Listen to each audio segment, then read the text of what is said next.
Bem-vindo e aproveite a história. O relógio da sala marcava 3 horas da tarde quando o mundo de Conceição desabou pela segunda vez.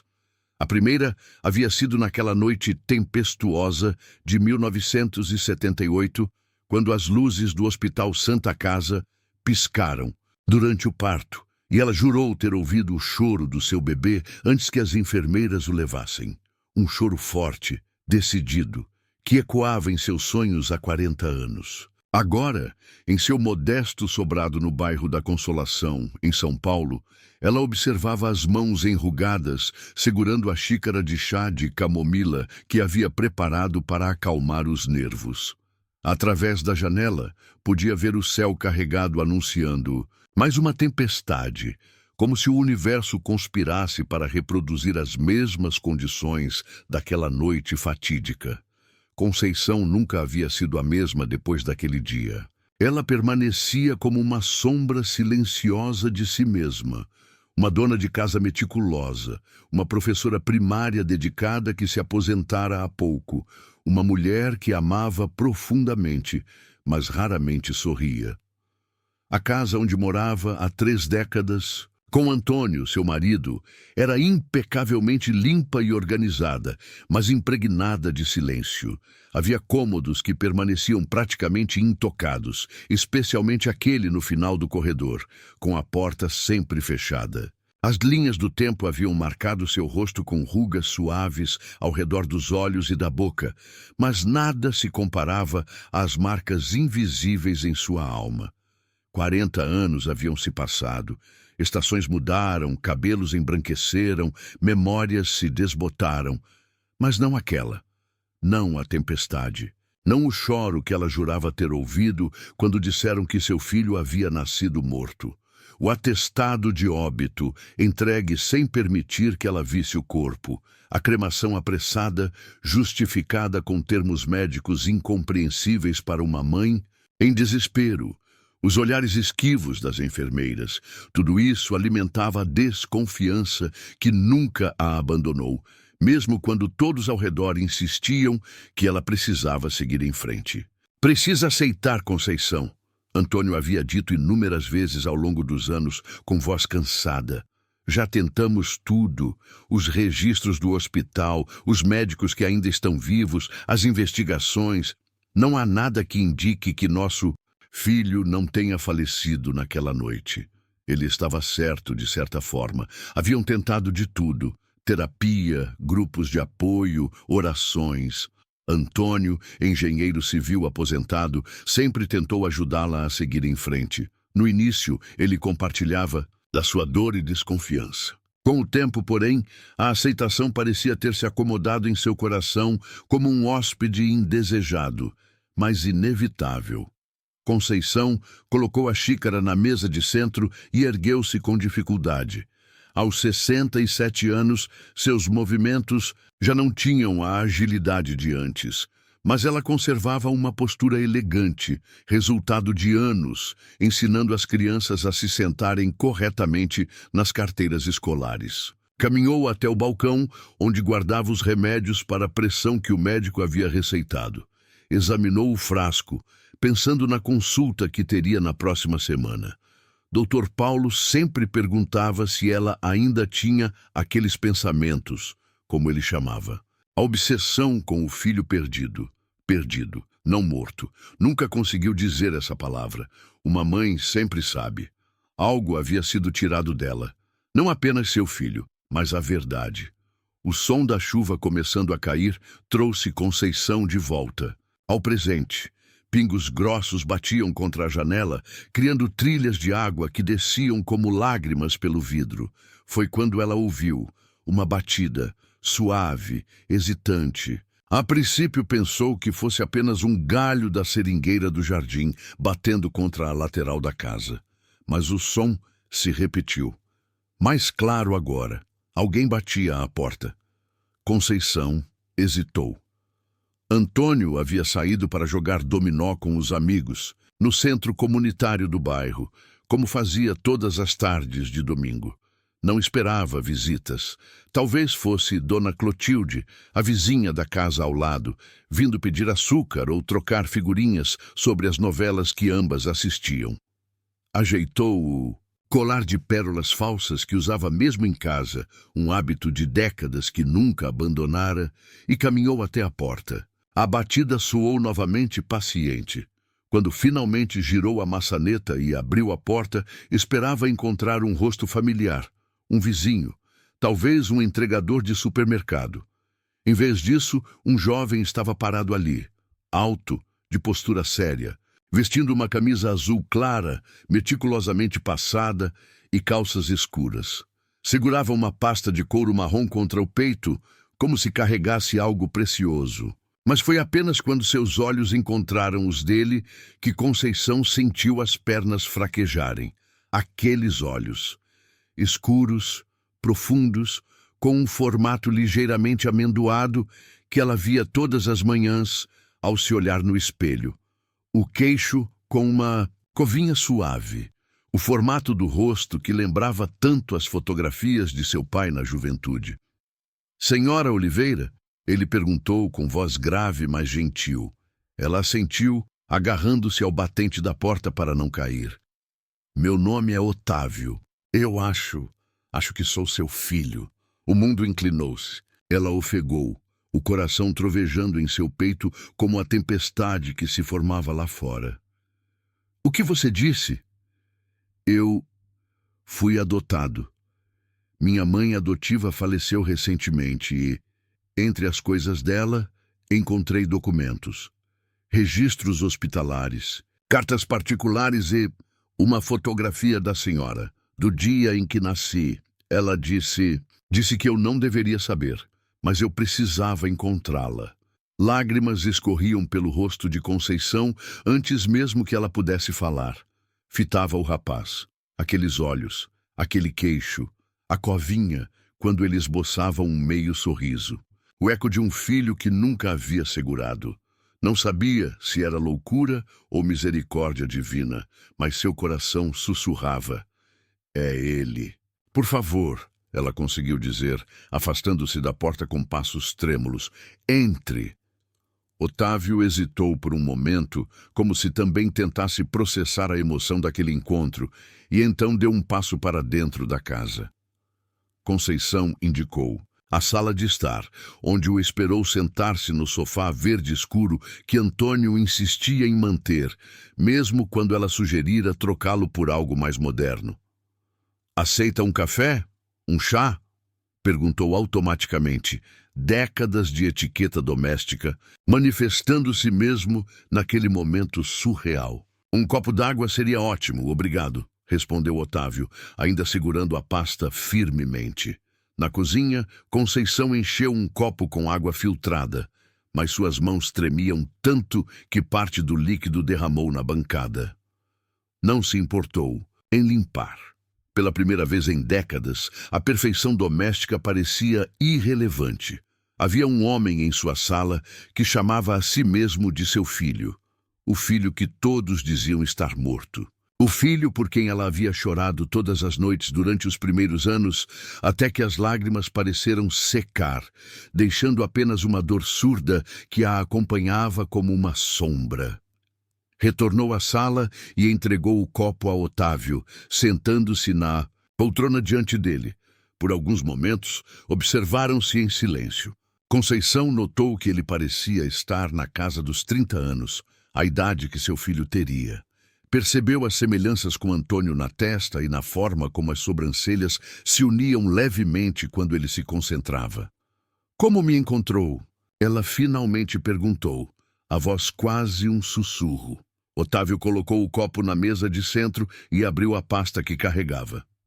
"Foi um processo longo. Começou há 6 meses, quando minha mãe adotiva, Vera, faleceu de câncer. Eu estava organizando os pertences dela quando encontrei uma caixa escondida no fundo do guarda-roupa. Dentro havia documentos antigos, recortes de jornal e esta pasta. Ele retirou alguns papéis e os colocou cuidadosamente sobre a mesa. Conceição inclinou-se para ver. Cópias de antigos registros hospitalares daquela noite fatídica, anotações marcadas como confidencial, o nome de um programa que ela não reconhecia, Projeto Gênese, e uma carta de uma enfermeira chamada Margarida, datada de 1985. Não consegui mais viver com a culpa, dizia a carta. Seu bebê não morreu. Ele foi levado, selecionado para um programa apoiado por doadores privados. Disseram-me que ele salvaria vidas, mas nenhuma mãe deveria ser enganada como a senhora. Foi. Espero que um dia isto chegue até você. Conceição leu em silêncio tremendo. Cada página confirmava o pesadelo que ela havia carregado sozinha por décadas. Otávio, seu filho, havia sido criado em segredo, seu nascimento manipulado, sua identidade enterrada. O programa tinha financiamento de um consórcio privado, continuou Otávio, apontando para outros documentos. Doadores ricos, interesses farmacêuticos, até vínculos governamentais. Um nome aparece repetidamente nos documentos. Um industrial bilionário que havia perdido seu próprio filho para uma doença genética rara. Ele investiu milhões financiando uma iniciativa secreta para identificar recém-nascidos com características genéticas únicas. Segundo estes documentos, eu, seu filho, tinha um perfil sanguíneo raro e fui escolhido para fazer parte desse legado. E sua mãe adotiva? Conceição perguntou, a palavra mãe queimando em sua garganta. Vera era enfermeira-chefe no Hospital Santa Casa em 1978. Pelo que pude reconstruir, ela foi abordada pelo grupo quando era jovem e idealista. Convenceram-na de que estava participando de algo importante para a ciência e a medicina. Ela nunca se casou e não podia ter filhos. Quando surgiu a oportunidade de me criar, aceitou. Acreditou que estava me dando uma vida melhor. Otávio fez uma pausa, os olhos baixos. Ela foi uma boa mãe, amorosa, dedicada, mas nos últimos anos de vida, o arrependimento a consumia. Foi quando começou a reunir esses documentos e escrever seu testemunho. Fui criado bem, acrescentou suavemente. Tive boa educação, cuidados médicos. Vera se mudou para Campinas logo após me adotar. Cresci lá, estudei medicina na Unicamp, sou cardiologista agora. Mas sempre senti que algo faltava. Nunca me senti completamente pertencente. E quando encontrei essa carta, soube que precisava encontrar a mulher que me trouxe ao mundo. Conceição estendeu a mão trêmula e tocou os documentos, como se pudesse absorver através do papel as décadas perdidas. Todos esses anos, eu sabia em minha alma, rezei por você, nunca desisti. Lágrimas escorriam livremente pelo rosto de ambos agora, estranhos pelo tempo, unidos pelo sangue e pela dor. Uma mãe reunida com o filho roubado de seus braços, não pela morte, mas pela ganância disfarçada de ciência. Conceição! A voz de Antônio ressoou da porta da frente, que ele abria com sua chave. O jogo acabou mais cedo porque começou a chover forte e...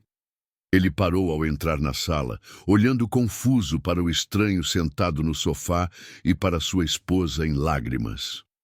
O que está acontecendo aqui? Conceição ergueu o olhar para o marido, um sorriso tremendo em seus lábios pela primeira vez em anos. Antônio, este é Otávio, nosso filho. A cozinha da casa dos Oliveira nunca havia testemunhado uma cena como aquela. Antônio, normalmente tão controlado e racional, sentara-se pesadamente na cadeira da mesa de jantar, onde tantas vezes a família havia comido em silêncio ao longo dos anos. Agora, seu rosto estava pálido, os olhos arregalados, fixos no homem que dizia ser seu filho.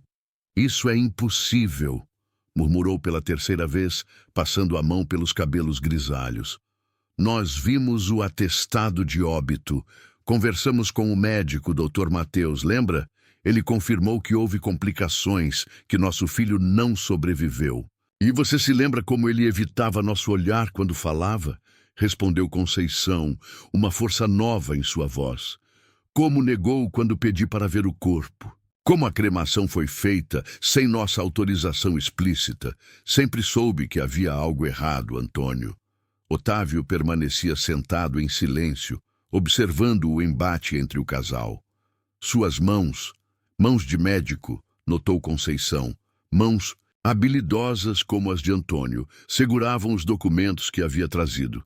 Entendo a desconfiança, senhor Oliveira, disse finalmente com voz calma. Estou preparado para fazer um teste de DNA, se o senhor desejar. Na verdade, esperava que pudéssemos fazer isso. Antônio fitou o jovem por um longo momento. Pipanin, médico, você disse? Cardiologista? Sim, formado há 8 anos. Trabalho no Hospital das Clínicas em Campinas. Um silêncio pesado pairou sobre a cozinha. Lá fora, a chuva ainda caía, constante. Você tem os olhos dela, disse Antônio. Finalmente, sua voz suavizando-se, e aquela covinha no queixo é igual à do meu pai. Conceição observou, enquanto algo transformava o rosto do marido. Uma mistura de choque, descrença e, finalmente, uma faísca de esperança que ela não via há décadas. O que mais há nesses documentos? Antônio perguntou, inclinando-se para a frente. Durante a hora seguinte, Otávio explicou tudo novamente, mostrando cada pedaço de evidência que havia coletado desde a morte de sua mãe adotiva.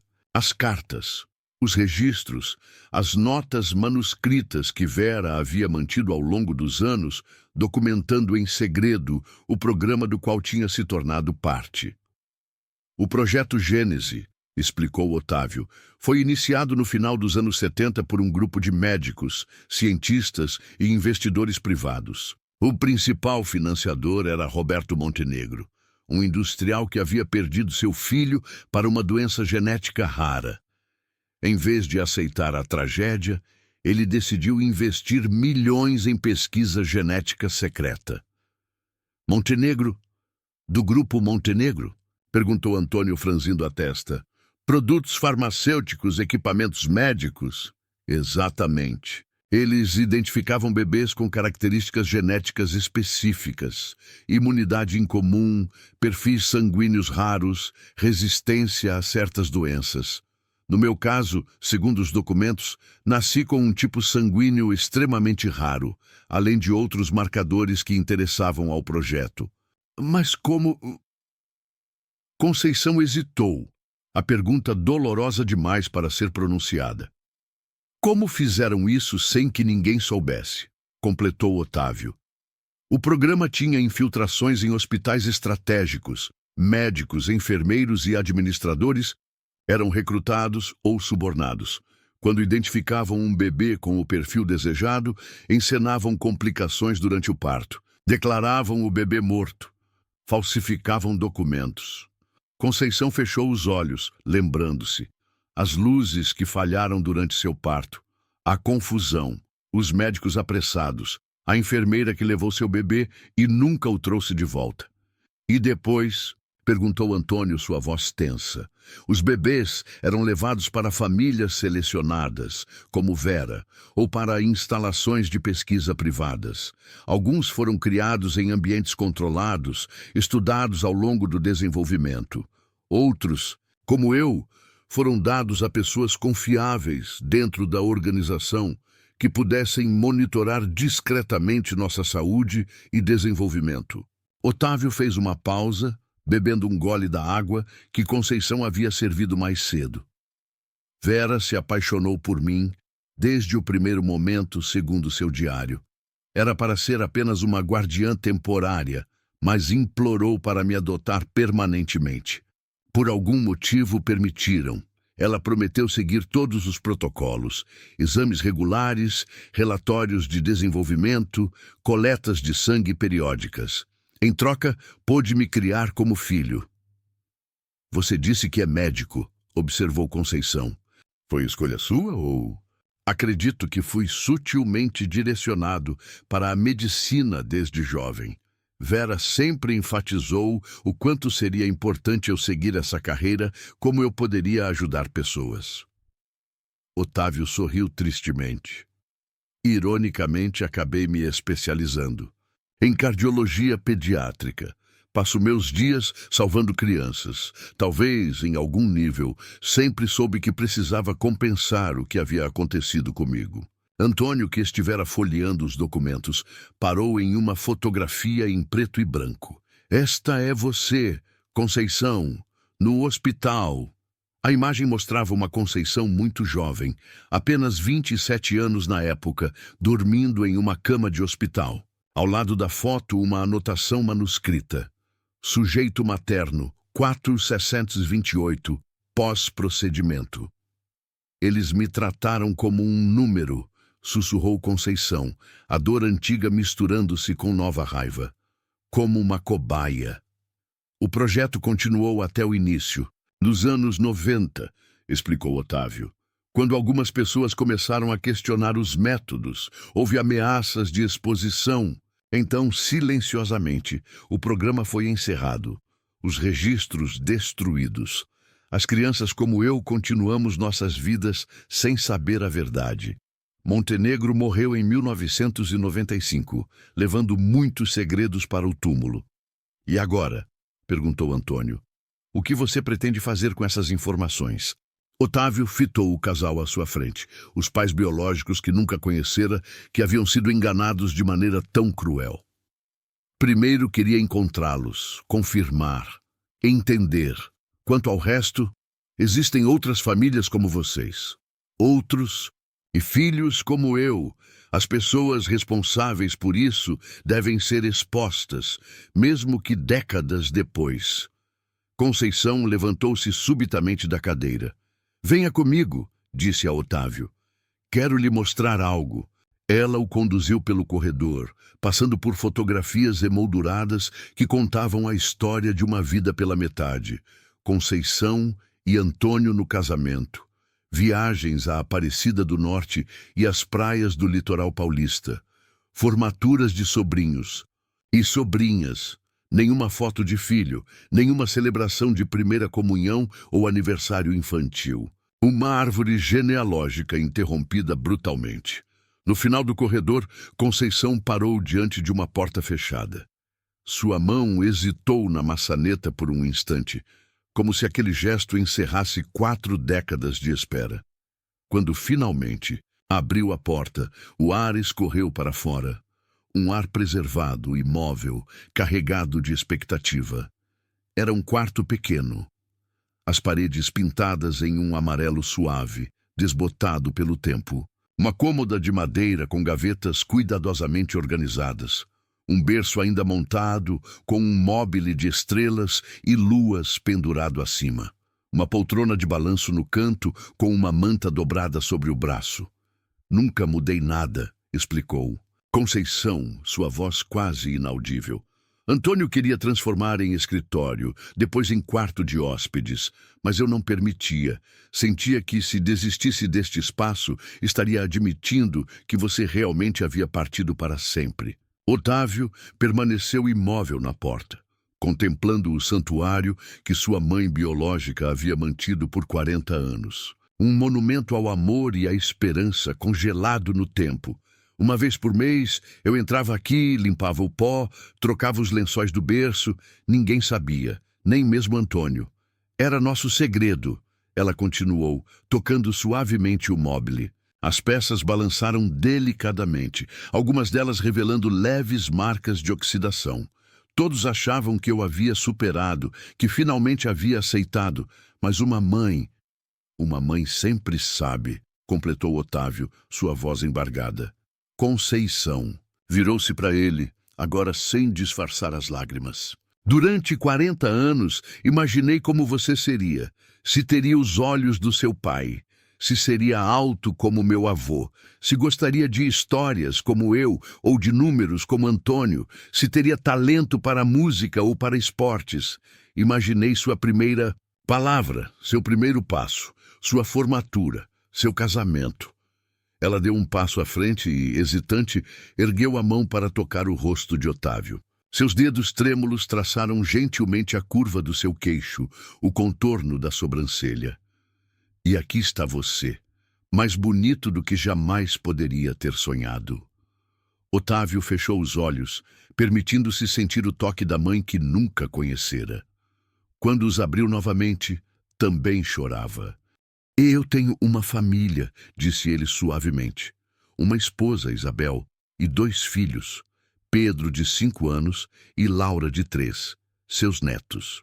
Conceição ofegou, cobrindo a boca com as mãos. Netos? Gostaria de conhecê-los.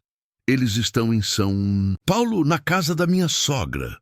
Isabel queria vir, mas achei que este primeiro encontro deveria ser só nosso. Sim, respondeu Conceição, sorrindo através das lágrimas. Sim, mais que tudo no mundo. Do corredor, observando a cena, Antônio limpou discretamente os olhos. Em 4 décadas de casamento, nunca havia entendido completamente a recusa de Conceição em aceitar a morte do filho. Agora via a força daquele amor maternal, um amor que nunca vacilou, que nunca desistiu, mesmo quando todos, inclusive ele, haviam seguido em frente. Otávio e Conceição saíram do quarto juntos. Quando passaram por Antônio, ele estendeu a mão para o jovem. Não preciso de teste de DNA, disse com voz firme. Você é nosso filho. Se você está gostando da história, escreva 5 nos comentários e se inscreva para mais vídeos como este. Se não, escreva 0. Isso me ajuda a criar um conteúdo ainda melhor para você. Continuando. O sol da manhã de segunda-feira encontrou a casa dos Oliveira transformada. As janelas abertas deixavam entrar a brisa suave que sempre seguia as tempestades em São Paulo. Na cozinha, Conceição se movia com uma energia que Antônio não via há anos, preparando café e arrumando a mesa como se esperasse convidados importantes. Você acha que eles vão gostar de bolo de fubá? Perguntou, ajeitando a toalha de mesa bordada que guardava para ocasiões especiais. As crianças de hoje talvez prefiram algo mais moderno. Antônio observava a esposa com um sorriso terminando seu café. Em uma única noite, ela havia rejuvenescido décadas. Os olhos brilhavam, os passos pareciam mais leves. Toda criança gosta de bolo de fubá, Conceição, principalmente o seu, com aquela cobertura de chocolate. Ela sorriu satisfeita e voltou a examinar a geladeira. Precisamos comprar mais suco e talvez mais frutas. Crianças precisam de frutas, não é? E você viu a hora que Otávio disse que viriam? Era às 10 ou às 11? Às 10h30, respondeu pacientemente. E não se preocupe tanto. Temos tempo. Conceição fechou a geladeira e sentou-se à frente do marido, subitamente séria. Antônio, você acredita realmente? Ou acha que pode ser algum tipo de golpe? Um homem aparecendo assim, depois de tantos anos? Antônio suspirou, pousando.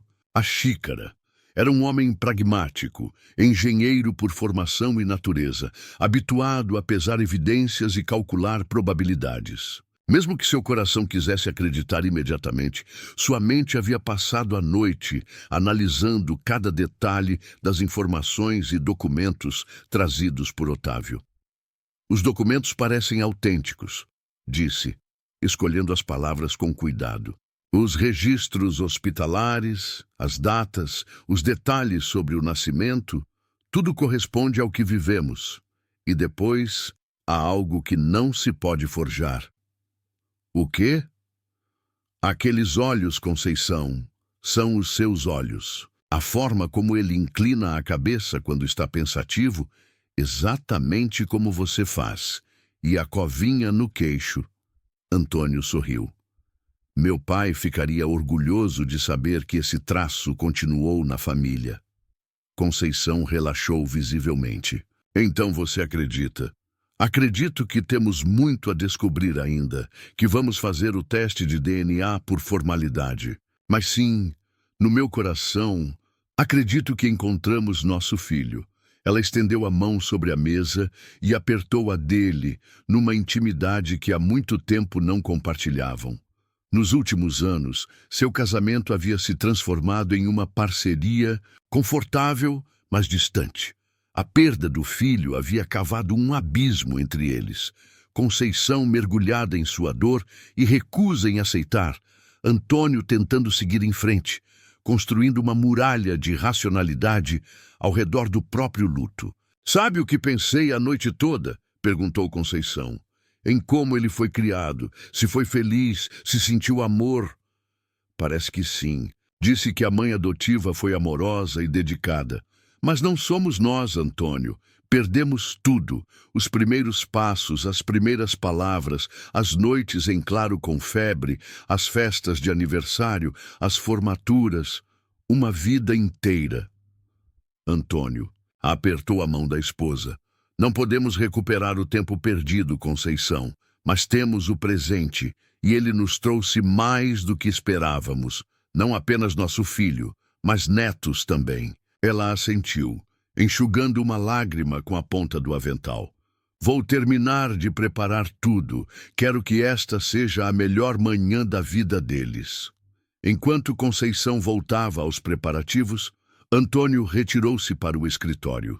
Fechou a porta e sentou-se à sua escrivaninha, examinando mais uma vez os documentos que Otávio havia deixado para eles analisarem. Um, em particular, havia chamado sua atenção. Um memorando interno do Hospital Santa Casa, datado de 1979, autorizando a transferência de amostras e sujeitos para uma instalação chamada Instituto Horizonte. O nome parecia familiar. Antônio ligou o computador, agradecendo mentalmente ao sobrinho que havia insistido que eles se atualizassem tecnologicamente, e digitou Instituto Horizonte São Paulo no buscador. Os resultados mostravam uma instituição de pesquisa médica fundada em 1975 por Roberto Montenegro, especializada em pesquisas genéticas e tratamentos experimentais. Fechada em 1997, após a morte do fundador, havia sido absorvida pelo conglomerado farmacêutico Montenegro, que agora operava em toda a América Latina.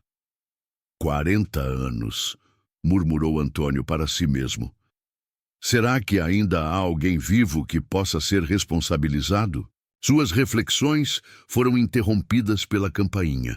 Fechou rapidamente o navegador e saiu do escritório, encontrando Conceição já parada ansiosamente na porta da sala. "Eles chegaram", disse ela, alisando nervosamente o vestido que havia escolhido com tanto cuidado naquela manhã. "Como estou, Antônio?" "Linda", respondeu ele sinceramente. Conceição havia penteado os cabelos grisalhos com esmero e usado um toque de batom, algo que raramente fazia nos últimos anos. Antônio abriu a porta e lá estavam eles. Otávio, agora usando uma camisa mais casual e calças jeans, segurava a mão de uma mulher de cabelos castanhos e sorriso gentil. Ao lado deles, duas crianças olhavam curiosamente para a casa. Um menino de olhos vivos e cabelos escuros, e uma menina menor, agarrada à perna da mãe. "Bom dia", disse Otávio com um sorriso hesitante. "Espero que não seja muito cedo." "De maneira alguma", respondeu Antônio, abrindo mais a porta. "Por favor, entrem." Conceição permanecia imóvel na entrada da sala, as mãos entrelaçadas, à frente do corpo, tentando conter a emoção avassaladora que ameaçava subjugá-la. Seus olhos estavam fixos nas crianças. "Esta é Isabel, minha esposa", apresentou Otávio. "E estes são Pedro e Laura." "Muito prazer", disse Isabel, estendendo a mão para Conceição, que a tomou entre as suas. "Otávio me contou tudo ontem. À noite, mal pude acreditar." "Nem nós", comentou Antônio, convidando todos para entrarem. O menino Pedro olhava ao redor com curiosidade típica de seus 5 anos. Notou uma antiga vitrola no canto da sala e apontou. "O que é aquilo, papai?" É um toca-discos, filho. Antigamente as pessoas ouviam música assim. Tenho alguns discos guardados, ofereceu Antônio. Gostaria de ver como funciona. Enquanto Antônio levava Pedro para explorar a vitrola, Conceição finalmente encontrou sua voz. Vocês devem estar com fome depois da viagem. Preparei um café da manhã. Não precisava se incomodar, disse Isabel. Não é incômodo nenhum, respondeu Conceição, conduzindo-os à cozinha, onde a mesa farta os esperava. É uma alegria ter a casa cheia. Sentaram-se todos à mesa. Havia uma estranheza inicial, a tensão de pessoas que são família pelo sangue, mas estranhas pela experiência. Laura, a pequena de 3 anos, olhava timidamente para Conceição. Você é vovó? Perguntou de repente, com a franqueza desconcertante das crianças. Um silêncio momentâneo desceu sobre a mesa. Conceição sentiu os olhos marejarem. Sim, querida, conseguiu responder. Eu sou sua vovó. Tenho outra vovó no céu, informou Laura. Papai disse que ela estava doente e agora é uma estrela. Sim, Conceição sorriu docemente para a neta. E tenho certeza que ela era uma vovó maravilhosa. Ela fazia biscoitos de chocolate, continuou Laura. Você também faz? Ainda não, mas posso aprender, prometeu Conceição. Gostaria de me ajudar a fazer alguns hoje? A pequena assentiu entusiasticamente, sua timidez inicial esquecida. Otávio observava a cena, emocionado. Há tanto que quero saber, disse Conceição, virando-se para o filho. Sobre sua vida, seu crescimento, como foi? E há tanto que quero saber sobre vocês, respondeu Otávio. Cresci imaginando como seriam meus pais biológicos. Vera nunca quis me dizer. Só nos últimos meses, quando a doença avançou, começou a falar sobre o passado. Como foi descobrir tudo isso? Perguntou Antônio, voltando à mesa com Pedro. Otávio suspirou, servindo-se de café. Devastador no início. Pensar que toda a minha vida foi construída sobre uma mentira. Fiquei com raiva. De Vera, do sistema, de tudo, mas então, lendo seu diário, vi como ela realmente me amava, como o remorso a consumiu ao longo dos anos, e entendi que ela também foi vítima de certa forma. Ela nunca tentou contar a verdade antes?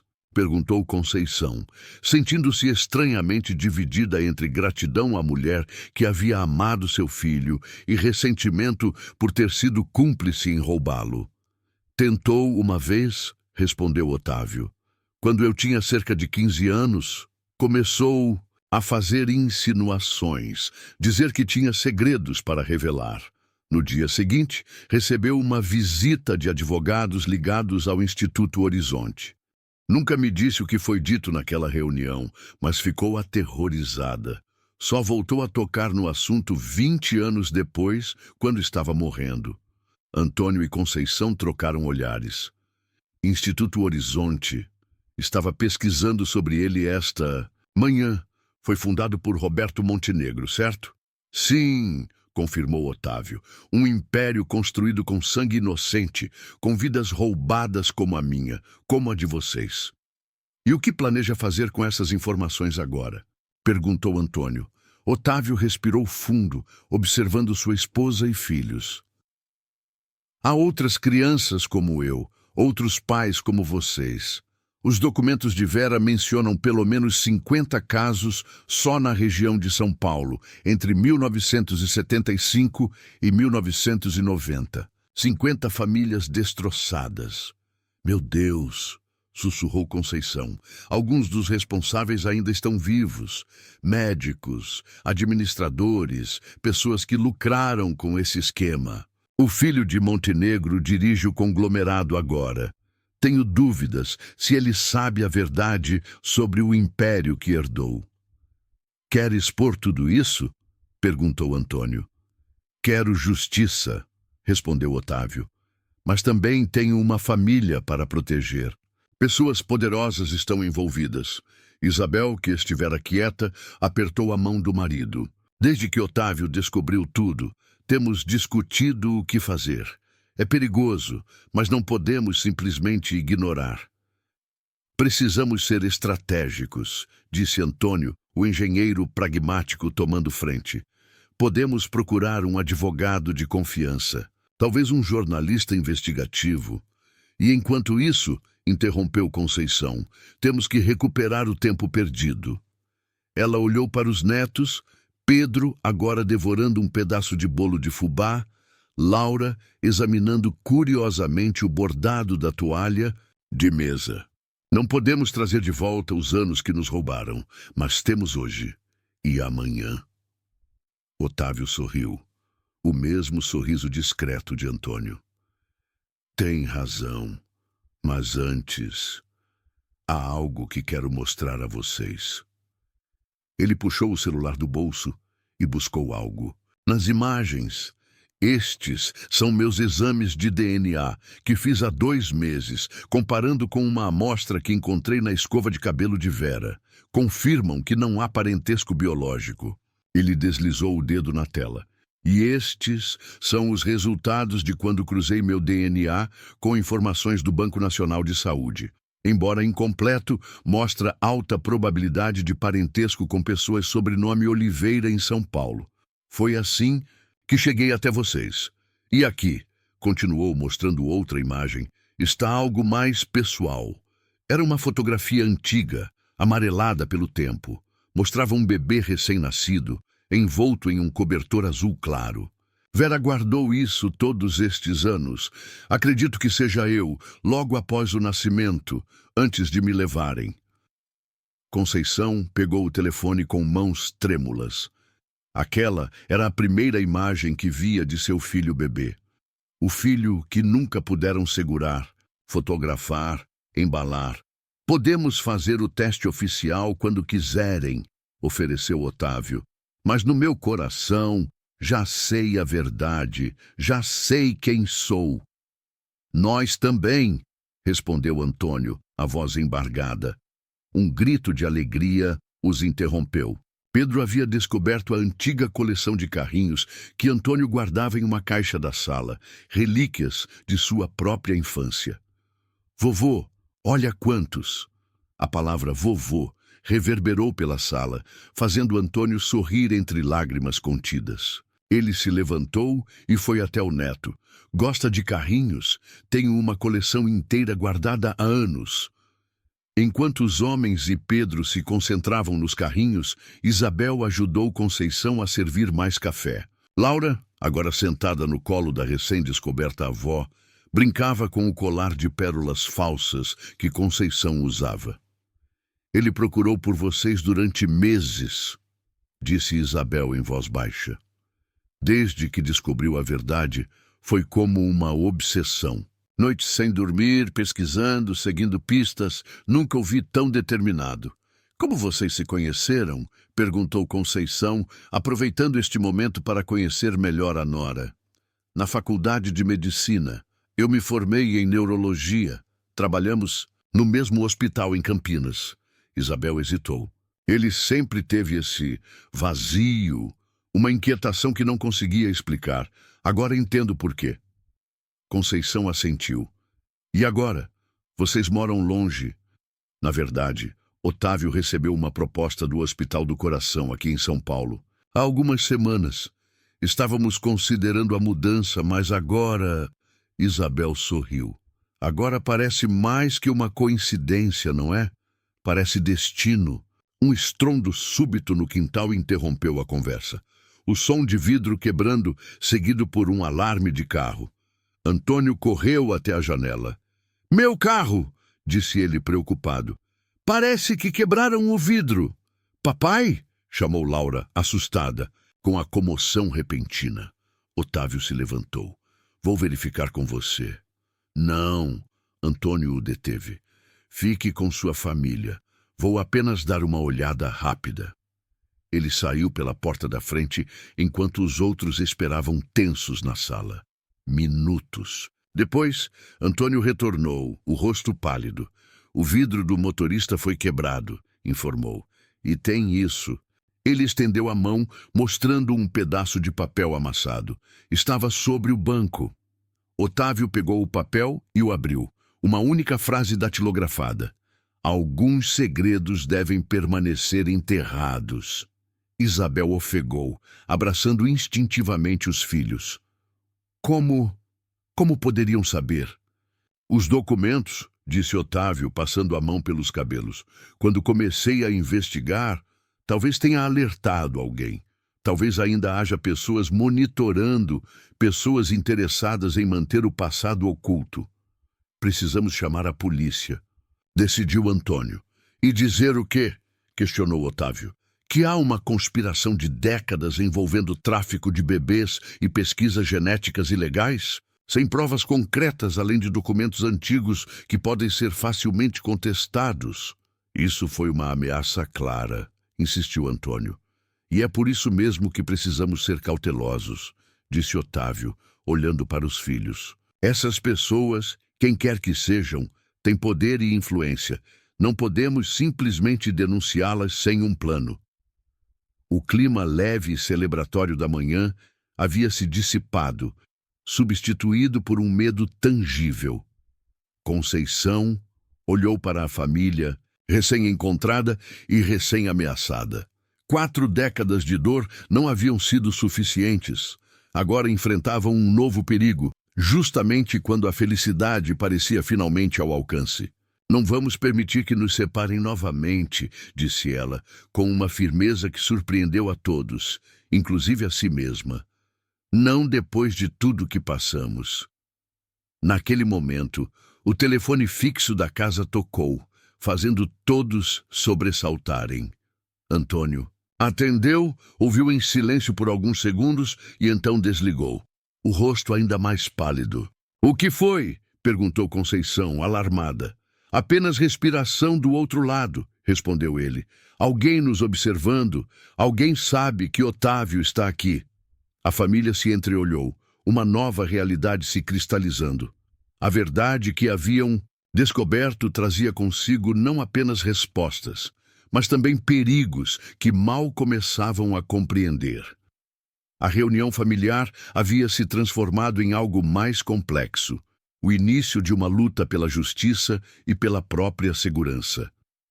Não podem ficar na casa de vocês esta noite, decidiu Antônio, enquanto trancava todas as portas e janelas do sobrado. É muito arriscado. O dia havia se transformado em uma sucessão de medidas de segurança improvisadas. Antônio chamara um chaveiro para trocar as fechaduras. Otávio transferira os documentos originais para um cofre digital online, criando múltiplas cópias de segurança. Isabel mantinha as crianças distraídas na sala, inventando jogos para mascarar a tensão que dominava a casa. Podemos ir para um hotel, sugeriu Otávio. Não, discordou Conceição. Acabamos de nos encontrar.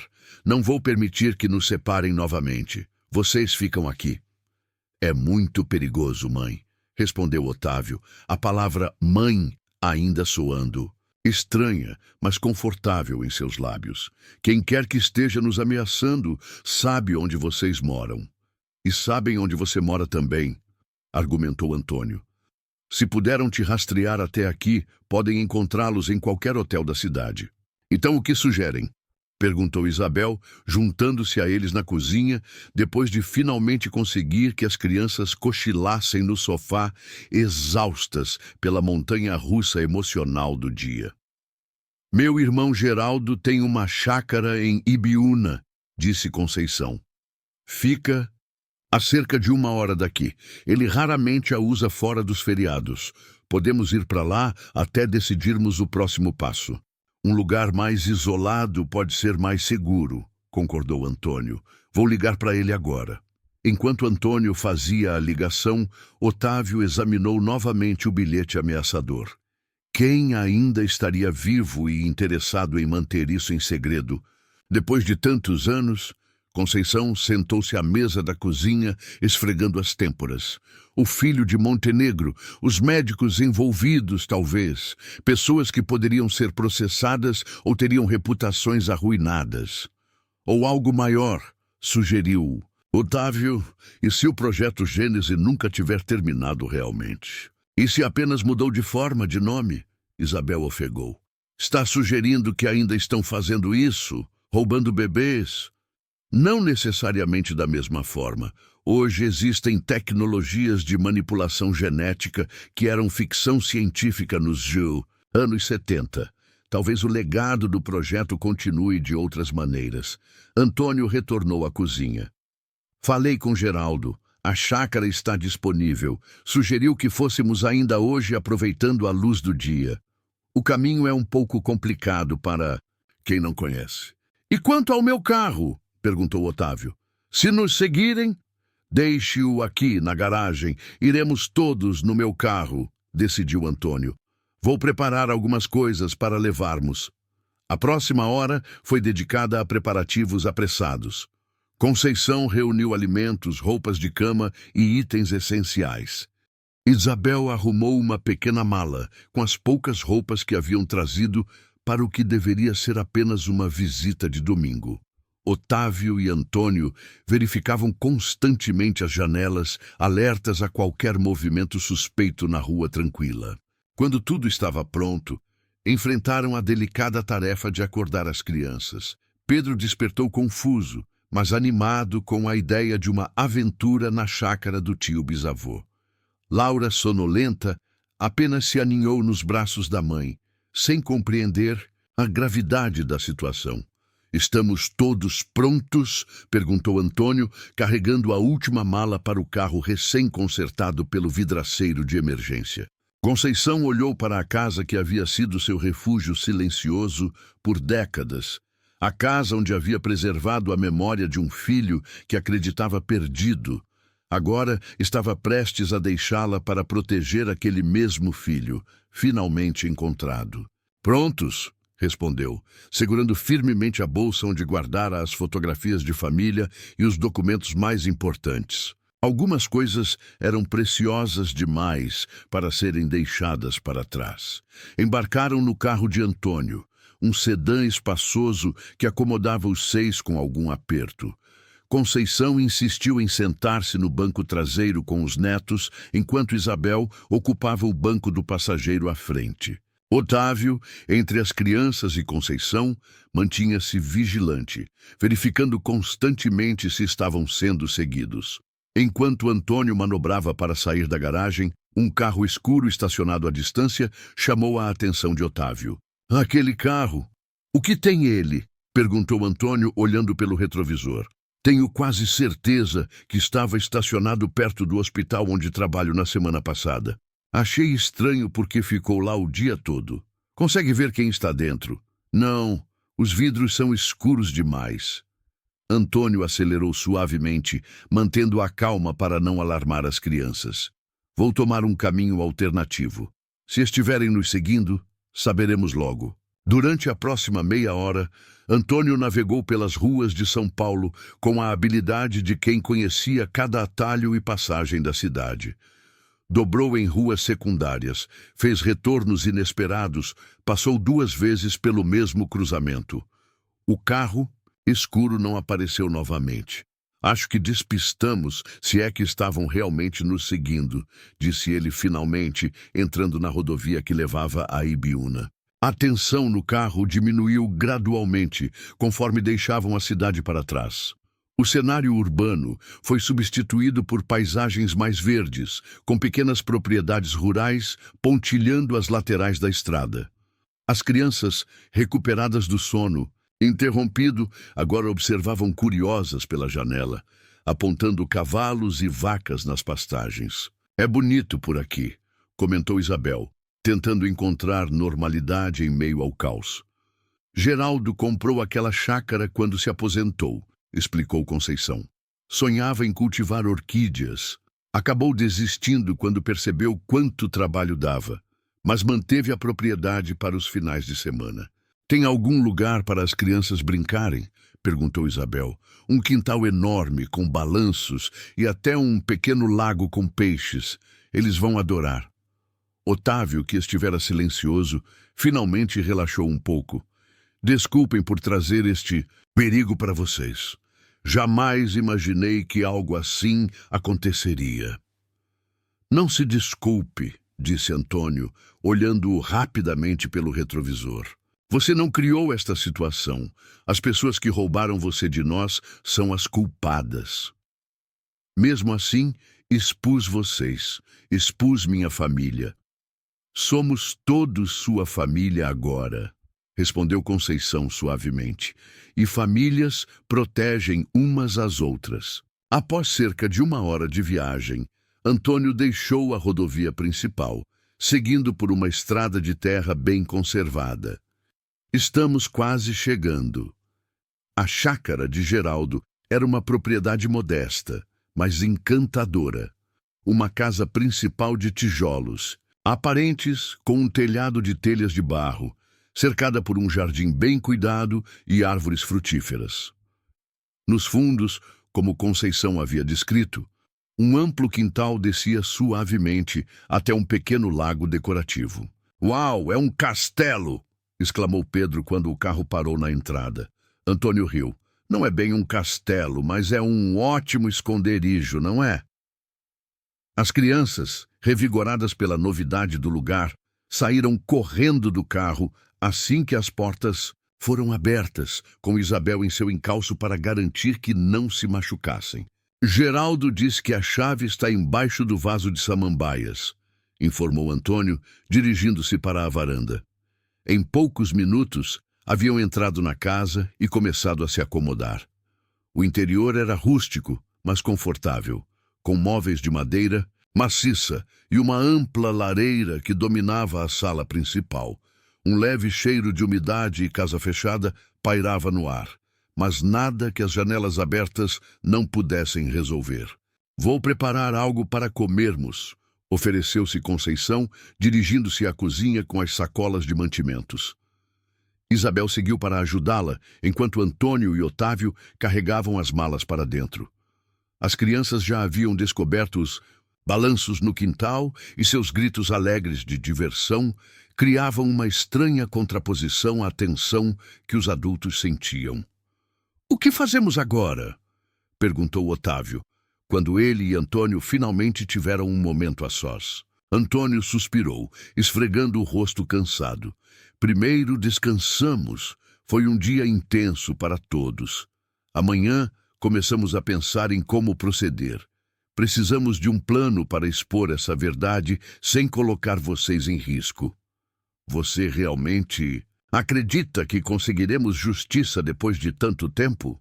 "Não sei se conseguiremos punição para todos os culpados", respondeu Antônio honestamente.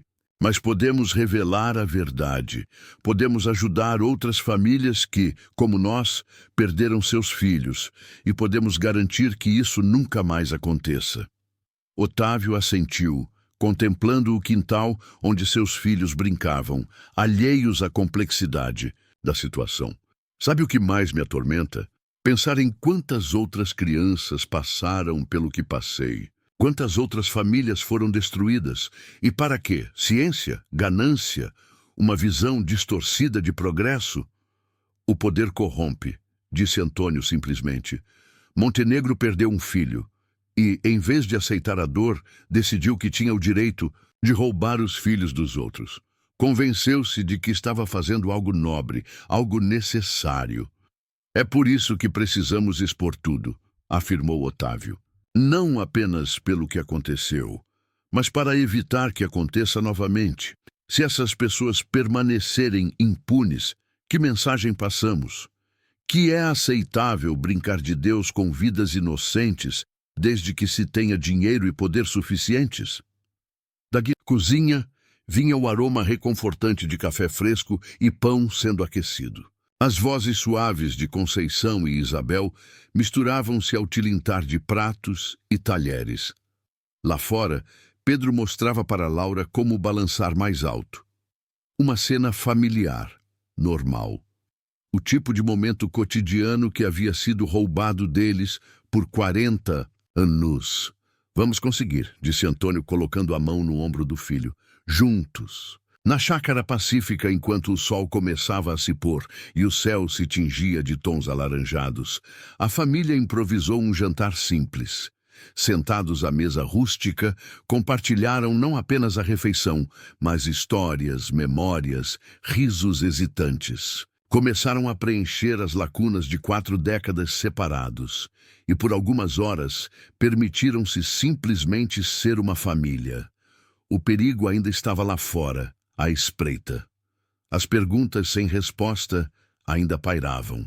A justiça ainda precisava ser buscada. Mas naquela noite, sob o mesmo teto, respirando o mesmo ar, compartilhando o mesmo sangue, encontraram algo que nenhuma conspiração poderia jamais tirar novamente. O sentimento de pertencimento, de completude que apenas a família verdadeira pode proporcionar. O amanhecer na chácara trouxe consigo uma neblina suave que pairava sobre o lago, criando uma atmosfera quase onírica. Conceição, que mal havia dormido, foi a primeira a levantar-se. Com passos silenciosos, navegou pela cozinha ainda escura, preparando café como fizera tantas manhãs em sua vida. Parada junto à janela, observava o dia nascendo com olhos cansados, mas atentos. As últimas 24 horas haviam sido como um furacão emocional. A chegada inesperada de Otávio, a descoberta da verdade, o reencontro com o filho perdido, a introdução repentina aos netos, que nunca soube que tinha, e agora as ameaças misteriosas que os haviam forçado a este refúgio improvisado. Acordou cedo. A voz suave de Isabel a sobressaltou levemente. A jovem médica apareceu na porta da cozinha, os cabelos castanhos despenteados pelo sono, vestindo um roupão emprestado de Conceição que ficava visivelmente grande em seu corpo mais esguio. Velhos hábitos, respondeu Conceição, oferecendo um sorriso. 40 anos lecionando para crianças pequenas me acostumaram a madrugar. Isabel aproximou-se, aceitando a xícara de café que a sogra recém-descoberta lhe oferecia. As crianças ainda dormem. O dia de ontem foi emocionalmente exaustivo para eles. Para todos nós, concordou Conceição. Por alguns momentos, as 2 mulheres permaneceram em silêncio confortável, observando pela janela enquanto o sol gradualmente dissipava a neblina. Sabe, começou Isabel hesitante, desde que conheci Otávio, sempre senti que havia algo faltando nele, uma tristeza inexplicável que aparecia nos momentos mais inesperados. Às vezes, quando olhava para nossos filhos brincando, eu o pegava, com uma expressão quase dolorosa, como se estivesse vendo algo além deles.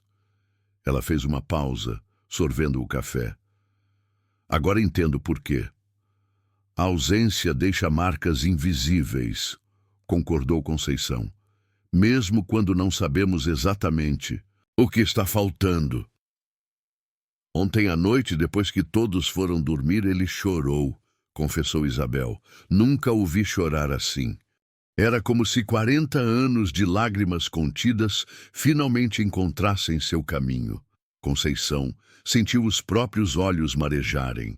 Chorei todas as noites durante anos. Depois, as lágrimas secaram. Mas a dor permaneceu. Como um membro fantasma, você sente a falta de algo que deveria estar ali, mas não está. O som de passos pesados interrompeu a conversa. Antônio e Otávio entraram na cozinha juntos, parecendo ter estado em alguma discussão séria. Bom dia, cumprimentou Antônio, beijando a bochecha da esposa com carinho renovado. Precisamos conversar. Otávio teve uma ideia. As mulheres voltaram-se para o médico, que parecia simultaneamente determinado e apreensivo. Passei a noite pensando, começou ele, aceitando a xícara de café que Conceição lhe oferecia. É arriscado, mas pode ser nossa melhor chance de obter justiça e segurança ao mesmo tempo. O que está pensando? Perguntou Isabel, conhecendo bem aquela expressão do marido. A mesma que ele tinha antes de procedimentos cirúrgicos particularmente complexos, Precisamos ir diretamente à fonte, explicou Otávio. Marcelo Montenegro, o filho de Roberto, atual presidente do conglomerado. Está sugerindo confrontá-lo? Questionou Conceição alarmada. Não exatamente confrontar. Quero apresentar a ele as evidências do que seu pai fez. Dar a ele uma chance de fazer a coisa certa. Antônio, que já havia ouvido a explicação completa, esclareceu. A ideia é oferecer a Montenegro uma oportunidade de controlar a narrativa. Se ele souber que temos provas e que estamos dispostos a torná-las públicas, pode preferir cooperar a enfrentar um escândalo incontrolável. E se ele estiver diretamente envolvido? Perguntou Isabel. E se for ele quem está nos ameaçando? É um risco, admitiu Otávio. Mas pensei nisso durante a noite.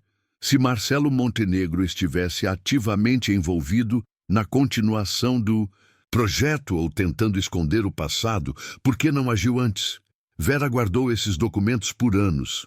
Eu os tenho há meses. As ameaças só começaram quando finalmente encontrei vocês. Talvez estivessem nos observando o tempo todo, sugeriu Antônio, esperando para ver o que faríamos com as informações. Ou talvez eles não soubessem, contrapôs Otávio.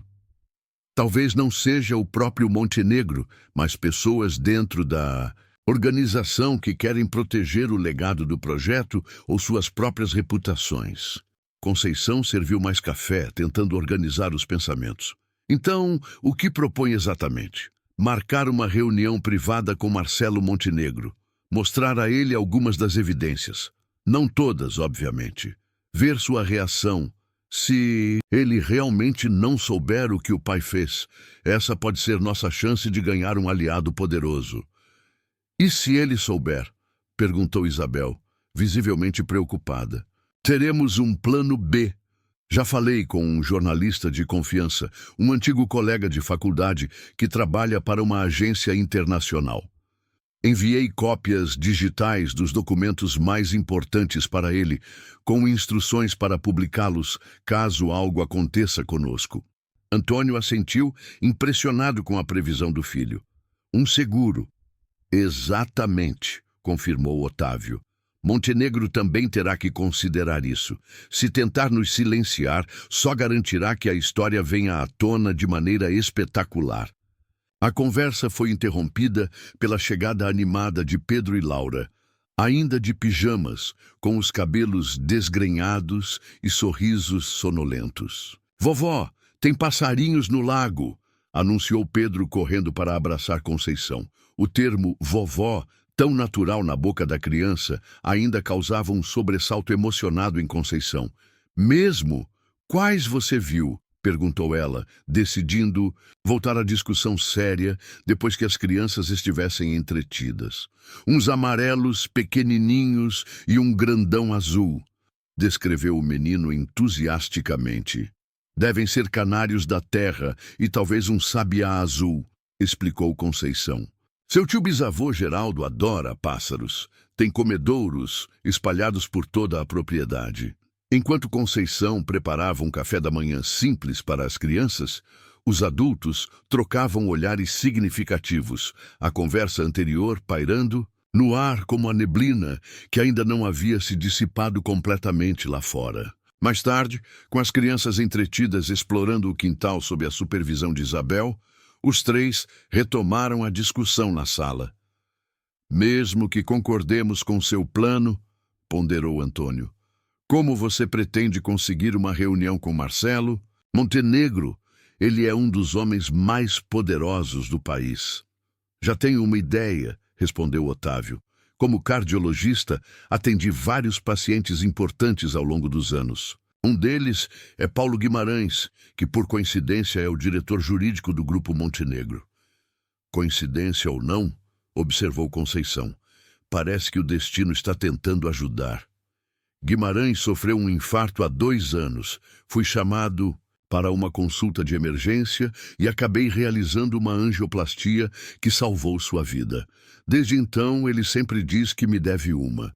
E você acha que ele conseguiria marcar essa reunião sem levantar suspeitas? Perguntou Antônio.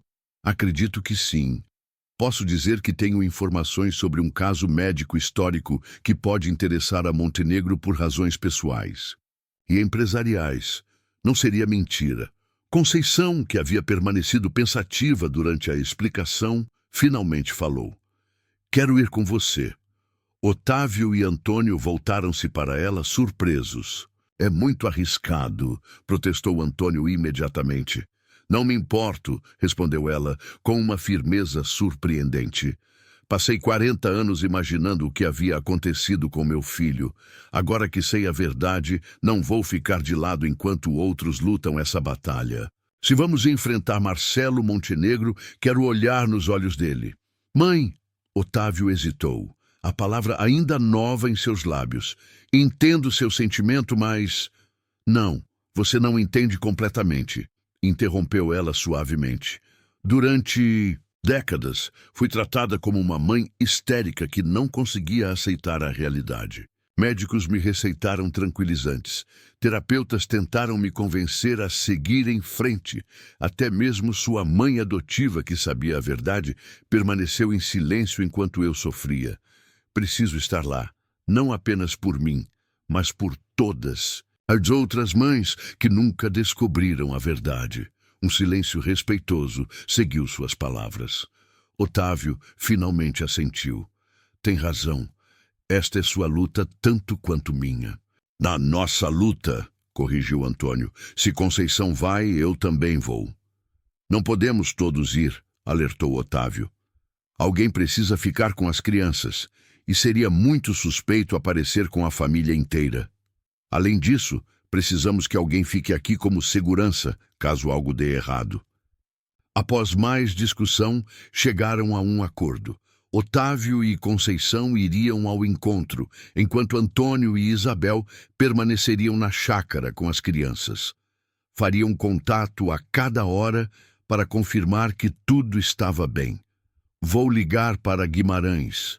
Agora mesmo, decidiu Otávio. Quanto mais cedo resolvermos isso, melhor. A ligação foi breve e surpreendentemente produtiva. Paulo Guimarães, aparentemente sem questionar os motivos, conseguiu agendar uma reunião para o dia seguinte, às 10 da manhã, na sede do Grupo Montenegro em São Paulo. Ele nem perguntou do que se tratava, comentou Otávio, intrigado, ao desligar o telefone. Isso é bom ou ruim? Perguntou Conceição. Não sei, admitiu Otávio, mas agora estamos comprometidos. Amanhã enfrentaremos o homem cujo pai destruiu nossas vidas. Pelo resto do dia, tentaram manter uma aparência de normalidade para as crianças. Exploraram a propriedade, alimentaram os peixes do lago, brincaram de esconde-esconde entre as árvores frutíferas. Um observador casual jamais adivinharia o turbilhão emocional e o perigo que cercavam aquela família aparentemente comum. À noite, depois que as crianças foram colocadas para dormir, Otávio e Conceição prepararam-se para a reunião do dia seguinte. Reuniram os documentos mais convincentes, mas não todos, uma precaução necessária. Ensaiaram o que diriam, como apresentariam as evidências, que perguntas antecipariam. E se ele negar tudo? Perguntou Conceição. Se disser que os documentos são falsos, temos o teste de DNA, lembrou Otávio. E mais, temos o diário de Vera, descrevendo em detalhes como ela me recebeu, as instruções que teve, os contatos com o Instituto Horizonte ao longo dos anos. Ainda é difícil de acreditar, murmurou Conceição, que pessoas possam fazer algo assim. Roubar bebês de suas mães, falsificar mortes, tudo em nome da ciência. Não foi pela ciência, corrigiu Otávio. Foi por ganância, poder e arrogância. Roberto Montenegro convenceu-se de que tinha o direito de brincar de Deus porque tinha dinheiro suficiente para isso. Mas na manhã seguinte, o clima estava tenso enquanto Otávio e Conceição se preparavam para partir. Isabel abraçou o marido com força, sussurrando palavras de encorajamento. Pedro, percebendo que algo importante estava acontecendo, perguntou onde o pai e a avó iam. Resolver um assunto de adultos na cidade, explicou Otávio, abraçando o filho. Voltaremos logo. Promete? Perguntou o menino com a seriedade que só as crianças conseguem ter em momentos importantes. Prometo, respondeu Otávio, trocando um olhar significativo com Isabel. A despedida de Antônio e Conceição foi igualmente emocionante. Depois de 40 anos de um casamento marcado pela sombra da perda, haviam encontrado um novo propósito comum. Tenha cuidado, pediu Antônio, abraçando a esposa com força. Se perceber qualquer coisa suspeita, qualquer sensação de perigo, saiam imediatamente. Nada vale mais que sua segurança. Vai dar tudo certo, assegurou Conceição, com uma convicção que vinha não da certeza, mas da determinação. Chegou a hora da verdade vir à luz. Durante a viagem de volta a São Paulo, Conceição observava a paisagem passar pela janela, pensando em como sua vida havia mudado drasticamente em apenas 3 dias. De uma professora aposentada vivendo em silenciosa resignação, transformara-se na guerreira que sempre soube que seria necessária para recuperar seu filho. No que está pensando? Perguntou Otávio, notando seu silêncio. Em como o tempo muda tudo e, ao mesmo tempo, não muda nada, respondeu ela. Você cresceu, tornou-se médico, constituiu sua própria família, e eu envelheci, me aposentei, me conformei com uma vida de sombras, mas aquele vínculo, aquela certeza que eu tinha, mesmo quando todos diziam que eu estava errada, nunca desapareceu. O laço entre mãe e filho, refletiu Otávio, talvez seja o único verdadeiramente indestrutível. Chegaram à sede do Grupo Montenegro 20 minutos antes do horário marcado. Era um imponente edifício de vidro e aço, no coração financeiro de São Paulo, com o logo da empresa. Um grande M estilizado, dominando a fachada. Guardaram os documentos em uma pasta discreta e seguiram para a recepção. Dr. Otávio Martins e Conceição Oliveira, para ver o Sr. Marcelo Montenegro, anunciou Otávio, a recepcionista impecavelmente vestida. Temos um encontro às 10 horas. A mulher verificou o sistema e assentiu. Sim, aqui está. O Sr. Guimarães já avisou que vocês viriam. Por favor, dirijam-se ao elevador executivo. Visbuante 5º andar. Enquanto subiam no elevador silencioso, Conceição apertou a mão do filho. Não eram necessárias palavras. Ambos sabiam o que estava em jogo. O Vesbius 5º andar era um monumento ao poder corporativo. Pisos de mármore, obras de arte originais nas paredes, uma vista panorâmica da cidade através de janelas do chão ao teto. A secretária de Montenegro, uma mulher de meia idade com um colar de pérolas reais, não falsas como as que Conceição usava, recebeu-os com um sorriso profissional. O Sr. Montenegro os receberá em um momento. Gostariam de um café enquanto esperam? Ambos recusaram educadamente. A tensão era palpável demais para qualquer pretensão de normalidade social. Após exatos 5 minutos, as portas duplas do escritório se abriram e Paulo Guimarães apareceu, um homem corpulento de cabelos grisalhos e terno impecável. Doutor Otávio, exclamou com genuíno calor. Que prazer vê-lo novamente. Como está o coração do seu maior fã? Funcionando perfeitamente, graças aos seus cuidados com a medicação, respondeu Otávio, apertando a mão do homem que inadvertidamente havia se tornado sua conexão com Montenegro. E esta deve ser... Guimarães hesitou, olhando para Conceição. Minha mãe! Completou Otávio, observando atentamente a reação do advogado. Se Guimarães ficou surpreso, disfarçou bem. Um prazer, senhora. Por favor, entrem. Marcelo está ansioso para conhecê-los. O escritório era espaçoso e elegantemente decorado, com uma enorme mesa de madeira nobre ao centro. Atrás dela, de pé, estava Marcelo Montenegro, um homem de cerca de 60 anos, Cabelos grisalhos perfeitamente aparados, olhos argutos que pareciam avaliar cada detalhe dos visitantes. Dr. Martins e Sra. Oliveira, sejam bem-vindos, disse ele, indicando as cadeiras à frente de sua mesa. Paulo me disse que vocês têm informações sobre um caso médico histórico que poderia me interessar. O tom era cordial, mas algo nos olhos de Montenegro deixou Conceição inquieta. Era como se ele já soubesse exatamente por que estavam ali. Otávio, mantendo a compostura profissional que desenvolvera ao longo de anos de situações médicas delicadas, assentiu. Obrigado por nos receber, Sr. Montenegro. Na verdade, temos informações sobre um projeto que seu pai iniciou nos anos 70, um projeto chamado Gênese. Por um momento, tão breve que poderia ter sido imaginação, algo passou pelo rosto de Montenegro. Surpresa, alarme, reconhecimento, era impossível dizer com certeza. Meu pai esteve envolvido em diversos projetos ao longo de sua vida, respondeu ele cuidadosamente, alguns dos quais eu mesmo desconheço os detalhes. Poderia ser mais específico? Otávio abriu a pasta que trouxera e colocou sobre a mesa a primeira evidência, uma fotografia antiga do Instituto Horizonte, com Roberto Montenegro ao centro, cercado por médicos de jaleco. O projeto Gênese foi uma iniciativa secreta para identificar recém-nascidos com características genéticas especiais.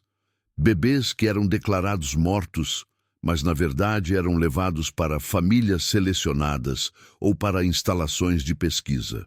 Montenegro olhou para a foto com expressão neutra. E o que isso tem a ver com vocês? Foi Conceição quem respondeu, sua voz firme apesar do coração acelerado. Em 1978, dei à luz um menino no Hospital Santa Casa.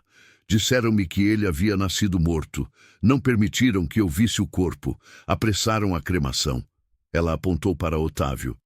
Este é meu filho, roubado de mim pelo seu pai e pelo projeto Gênese.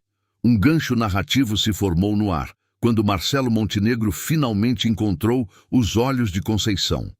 A expressão do empresário mudou lentamente, uma máscara de controle profissional, dando lugar a algo mais humano, mais vulnerável. Um projeto que envolveu roubo de bebês, murmurou ele, sua voz quase inaudível. Meu Deus, o que meu pai fez? O silêncio que se seguiu era denso, quase palpável. Montenegro olhava fixamente para os documentos espalhados sobre sua mesa, imponente. Relatórios médicos, cartas confidenciais, fotografias em preto e branco, registros hospitais adulterados. Evidências de uma conspiração que havia destruído inúmeras famílias e construído um império farmacêutico sobre o sofrimento de mães como Conceição. Vocês têm mais? Perguntou finalmente, sua voz controlada, mas tensa. Muito mais, confirmou Otávio. Estes são apenas os documentos que escolhemos trazer para este primeiro encontro. Montenegro levantou-se abruptamente, caminhando até a janela panorâmica de seu escritório. Lá fora, São Paulo se estendia em um labirinto de prédios, ruas e vidas interconectadas. Vidas como as que seu pai havia manipulado segundo sua própria vontade. Meu pai perdeu meu irmão mais velho para uma doença genética rara, em 1975, disse ele finalmente, ainda olhando para a cidade. Eu tinha apenas 10 anos, mas lembro perfeitamente do funeral, do desespero dele, da mudança que aconteceu depois. Conceição e Otávio trocaram olhares. Esta não era a reação que haviam antecipado. Montenegro parecia genuinamente surpreso, até mesmo abalado. Roberto nunca aceitou a morte de Gabriel, continuou Marcelo voltando-se para eles. Tornou-se obcecado com pesquisas genéticas, com a ideia de que poderia de alguma forma vencer a morte, derrotar as doenças que nos tornam vulneráveis. Ele fez uma pausa, passando a mão pelos cabelos impecavelmente penteados. Mas isto, roubar crianças, é monstruoso. Então o senhor não sabia? Perguntou Conceição diretamente, estudando cada microexpressão no rosto do homem. Não com estes detalhes, admitiu Montenegro, Sabia que meu pai havia fundado o Instituto Horizonte para pesquisas genéticas. Sabia que, anos depois, algumas dessas pesquisas resultaram em medicamentos revolucionários que construíram a base do nosso atual conglomerado. Mas quanto aos métodos, ele balançou a cabeça. Meu pai era mestre em compartimentalizar informações. Mesmo quando assumi a presidência após sua morte, certos arquivos permaneceram selados, certos departamentos inacessíveis. Otávio inclinou-se para a frente. Recentemente, alguém quebrou o vidro do carro do meu pai e deixou um bilhete ameaçador. Nosso telefone recebeu ligações suspeitas. Alguém, obviamente, não quer que esta história venha à tona. Montenegro franziu o senho, parecendo genuinamente preocupado. Não fui eu, se é o que estão pensando, mas posso imaginar quem seria. Ele voltou à sua cadeira, sentando-se pesadamente. O projeto Gênese oficialmente encerrou suas atividades no início dos anos 90, mas algumas pessoas que fizeram parte dele ainda estão em posições de poder, no governo, em hospitais, no nosso próprio conglomerado. Estamos correndo perigo real? Perguntou Conceição diretamente. Montenegro não hesitou. Sim, estamos falando de pessoas que passaram décadas escondendo seus crimes. Se esta história vier à tona, não serão apenas reputações que estarão em jogo, mas possíveis processos criminais, prisões, indenizações milionárias. E qual é sua posição, Sr. Montenegro? Perguntou Otávio. Agora que sabe a verdade sobre como seu império foi construído, o que pretende fazer? Era a pergunta crucial. O momento de verdade. Montenegro os encarou longamente. Depois olhou novamente para os documentos. Para a foto de Conceição jovem no hospital, para uma anotação manuscrita de uma enfermeira detalhando como o bebê havia sido levado, para o registro falsificado de nascimento. Meu pai morreu acreditando que havia deixado um legado heróico, disse ele finalmente. Um império farmacêutico que salva milhões de vidas anualmente, que seu filho continuaria seu trabalho, levando adiante sua visão. Ele fez uma pausa. Mas que tipo de legado é construído sobre mentiras e sofrimento? Que tipo de filho eu seria se perpetuasse isso? Conceição sentiu um fio de esperança crescendo. Então, vou ajudá-los, decidiu Montenegro. Não apenas a proteger sua família, mas a expor a verdade. Todas as verdades, não importa quem seja atingido. Por quê? Perguntou Otávio, ainda cauteloso. Isso poderia potencialmente destruir tudo o que você construiu. O nome Montenegro ficará para sempre associado a este escândalo. Marcelo sorriu tristemente. Porque tenho filhos também, Dr. Martins. Porque sei que se alguém os tivesse tirado de mim, eu moveria céus e terra para encontrá-los. E porque, ao contrário do meu pai, acredito que nenhum avanço científico justifica roubar o direito de uma mãe de ver seu filho crescer. A sinceridade em sua voz era palpável. Conceição, que havia passado décadas desconfiando de médicos, hospitais e autoridades, sentiu que podia acreditar neste homem, o filho do arquiteto de sua tragédia pessoal. O que sugere que façamos? Perguntou ela. Primeiro, precisamos garantir sua segurança, disse Montenegro, pegando o telefone. Paulo, por favor, venha ao meu escritório imediatamente e traga Mariana da segurança. Enquanto esperavam, Montenegro explicou seu plano. Usaria recursos da empresa para proteger Otávio e sua família, enquanto simultaneamente conduziria uma investigação interna para identificar todos os envolvidos no projeto Gênese que ainda trabalhavam para o conglomerado. Quanto às outras famílias, continuou, precisamos encontrá-las, oferecer a verdade, compensação, o que for possível para remediar o irremediável. Compensação financeira não trará de volta o tempo perdido, observou Conceição. Não, concordou Montenegro. Nada pode, mas posso garantir que a verdade seja conhecida, que os responsáveis sejam expostos e que isso nunca, jamais aconteça novamente. Quando Paulo Guimarães e a chefe de segurança corporativa entraram, Montenegro lhes deu instruções precisas, sem revelar ainda todos os detalhes da situação. Equipes de segurança seriam enviadas para proteger a chácara onde Antônio, Isabel e as crianças esperavam. Outras investigariam as ameaças recentes. E Paulo, acrescentou Montenegro, quero que prepare uma equipe jurídica especial. Vamos enfrentar o maior desafio legal da história desta empresa. Já tendo vivido ou conhecido alguém que tenha vivido uma situação semelhante? Acredita na força dos laços familiares, mesmo após décadas de separação? Compartilhe nos comentários sua experiência ou opinião sobre isso. Naquela mesma tarde, o plano começou a ser implementado.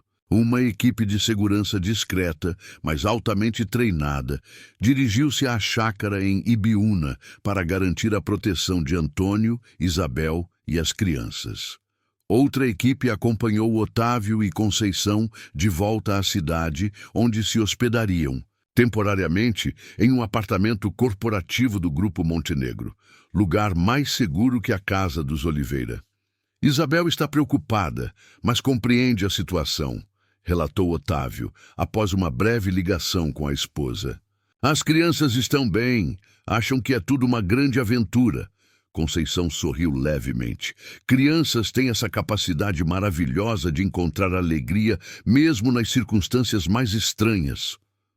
O apartamento designado ficava no 15º andar de um edifício de alto padrão, na região dos Jardins. Espaçoso e elegantemente decorado, era normalmente usado para hospedar executivos internacionais em visita à sede brasileira do conglomerado. Por ora, seria o refúgio temporário deles. Enquanto Conceição se acomodava em um dos quartos, Otávio recebeu uma ligação de Montenegro. Localizei 3 antigos funcionários do Instituto Horizonte que ainda trabalham para o conglomerado, informou o empresário. 2 deles já estão aposentados, mas recebem generosas pensões da empresa. O terceiro, Dr. Augusto Menezes, é o atual diretor de pesquisas biomédicas. Menezes, repetiu Otávio, o nome despertando uma vaga lembrança. Acho que vi esse nome nos documentos de Vera. Provavelmente. Ele foi um dos principais pesquisadores do projeto Gênese desde o início. Era jovem na época, recém-formado, brilhante. Meu pai o considerava um protegido. Acha que ele pode estar por trás das ameaças? É possível. Convoquei uma reunião com ele para amanhã cedo. Obviamente, não mencionei o verdadeiro motivo. Após encerrar a ligação, Otávio encontrou Conceição na sala, olhando pensativamente pela janela que oferecia uma vista privilegiada da cidade. Tudo bem? Perguntou, aproximando-se. Apenas refletindo, respondeu ela. Sobre como é estranho a vida. Por 40 anos, lutei com fantasmas. Agora, em apenas alguns dias, tudo mudou. Encontrei você, ganhei uma nora e netos, e estamos prestes a expor uma conspiração que afetou dezenas de famílias. Ela se virou para ele com um sorriso cansado. É muita coisa para processar. Quer desistir? Ainda podemos recuar. Nunca, respondeu ela firmemente. Não depois de ter chegado tão longe, não quando podemos ajudar outras famílias a encontrar a mesma paz que estamos começando a encontrar. Otávio assentiu, orgulhoso da força desta mulher que havia lhe dado a vida e, mesmo sem saber, havia lutado por ele durante décadas. Liguei para o hospital em Campinas, informou ele. Pedi licença médica por 2 semanas, tempo suficiente, espero, para resolvermos essa situação e decidirmos os próximos passos. E quanto àquela proposta do Hospital do Coração em São Paulo? Isabel mencionou algo sobre vocês estarem considerando se mudar para cá. É uma excelente oportunidade profissional, admitiu Otávio. Mas agora tem um significado muito maior. A possibilidade de estarmos perto de vocês, de reconstruirmos a família que nos foi roubada. A conversa foi interrompida pelo interfone. O segurança anunciou a chegada de Antônio. Antônio, pensei que ele ficaria na chácara com Isabel e as crianças, comentou Conceição surpresa. Quando Antônio entrou no apartamento, estava visivelmente agitado, apesar da presença calma do segurança corporativo que o acompanhava. O que aconteceu? Perguntou Conceição imediatamente, conhecendo bem os sinais de ansiedade do marido. Recebemos outra ameaça, explicou ele, abraçando a esposa. Um envelope foi entregue na chácara. Dentro havia fotografias de todos nós. Você, eu, Otávio, Isabel, até mesmo as crianças. Fotos tiradas nos últimos 2 dias. Meu Deus! Sussurrou Conceição, sentindo um calafrio. Como sabiam onde estávamos? Não sei, mas o chefe da segurança achou melhor me trazer para cá, enquanto eles implementam medidas adicionais de proteção na chácara. Antônio apertou a mão de Otávio. Isabel e as crianças estão bem, não se preocupe. A segurança ao redor deles foi reforçada. O segurança que acompanhava Antônio assentiu. A senhora Martins e as crianças estão sendo vigiadas por nossa melhor equipe, doutor. E este prédio é extremamente seguro. Acesso controlado, câmeras, seguranças 24 horas. Apesar das garantias, a ameaça havia alterado definitivamente o tom da situação. O que até então parecia uma investigação sobre crimes passados, tornou-se subitamente um perigo presente e palpável. Precisamos agir mais rápido, decidiu Otávio. Essas pessoas, quem quer que sejam, estão se sentindo acuadas, e pessoas acuadas cometem erros. Naquela noite, reunidos no conforto artificial do apartamento corporativo, a família improvisada elaborou estratégias. Antônio, com sua mente analítica de engenheiro, sugeriu uma abordagem sistemática para compilar todas as evidências. Conceição, com décadas de experiência observando comportamentos infantis na sala de aula, ofereceu intuições sobre as motivações psicológicas por trás das ameaças. Otávio, com seu treinamento médico, focou-se nos detalhes técnicos que poderiam comprovar a existência e o alcance do projeto Gênese. Montenegro disse que convocou uma reunião com Dr. Menezes para amanhã, lembrou Otávio. Sugeri que pudéssemos estar presentes, mas ele achou melhor conduzir essa primeira conversa sozinho. Testar o terreno. Você confia nele? Perguntou Antônio diretamente. Otávio refletiu antes de responder. Honestamente, ainda não sei. Ele parecia genuinamente horrorizado com as descobertas, mas também é um homem de negócios, herdeiro de um império. Suas prioridades podem não ser as mesmas que as nossas. Precisamos de um plano B, sugeriu Antônio. Caso Montenegro decida proteger a empresa em vez da verdade. Já temos, assegurou Otávio. Lembra do jornalista que mencionei? Ele tem cópias de todos os documentos principais. Se algo acontecer conosco ou se Montenegro tentar abafar o caso, a história vem à tona mesmo assim. Conceição, que estivera silenciosa, finalmente falou. Quero conhecer outras mães, outras famílias afetadas. Os homens olharam para ela, surpresos pela sugestão. Se existiram pelo menos 50 casos, como os documentos indicam, deve haver outras mulheres, como eu por aí. Mulheres que nunca superaram a perda de seus filhos, que talvez, como eu, sempre desconfiaram que havia algo errado. Conceição respirou fundo, fechando os olhos por um instante, enquanto imaginava aquelas mães e famílias espalhadas por toda a região. Houve um silêncio confortável na sala improvisada do apartamento corporativo. A tensão persistia, mas agora havia um propósito renovado. Não se tratava apenas de buscar justiça para si próprios, mas de oferecer esperança e respostas a outros corações despedaçados. Na manhã seguinte, Otávio acordou cedo e tomou uma xícara de café antes de reunir-se com Montenegro no alto do 25º andar. Vestia um terno sóbrio e olhava-se por um instante no espelho do quarto, ajustando a gravata. O silêncio do apartamento contrapunha-se à intensidade do que se aproximava. Uma conversa decisiva que poderia determinar o destino de dezenas de famílias. Conceição, por sua vez, dedicou-se a revisar cada linha do diário de Vera. As anotações, meticulosas que detalhavam rotinas, nomes, datas e locais. Cada página tornava-se um testemunho de amor e arrependimento, uma rota de fuga para revelar a verdade adormecida. Às 8h30, recebeu uma ligação de Montenegro confirmando que Otávio chegaria em 30 minutos. Era sua vez de se preparar. Quando o elevador subiu silenciosamente, Otávio entrou no escritório de Montenegro, acompanhado por Paulo Guimarães. Marcelo Montenegro levantou-se e acenou, a expressão austera substituída por um leve constrangimento, como se carregasse peso acrescido pelo culpado patriarca que o precedera. Dr. Martins, começou Marcelo. Antes de mais nada, obrigado por aceitar vir comigo até aqui em meio a tudo o que aconteceu. Otávio acenou, mantendo-se firme.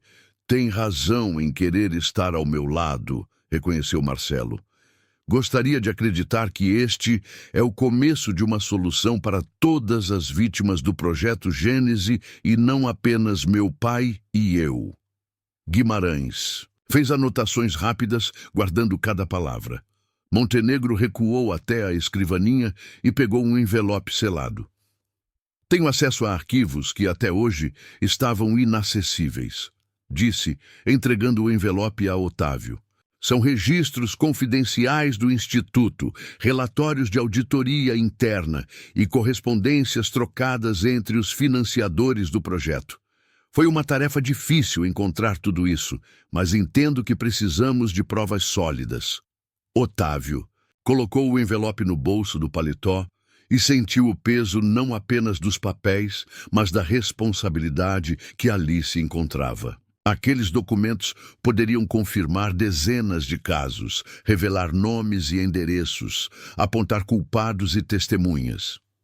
Quando podemos obtê-los em cópias oficiais? Perguntou Otávio.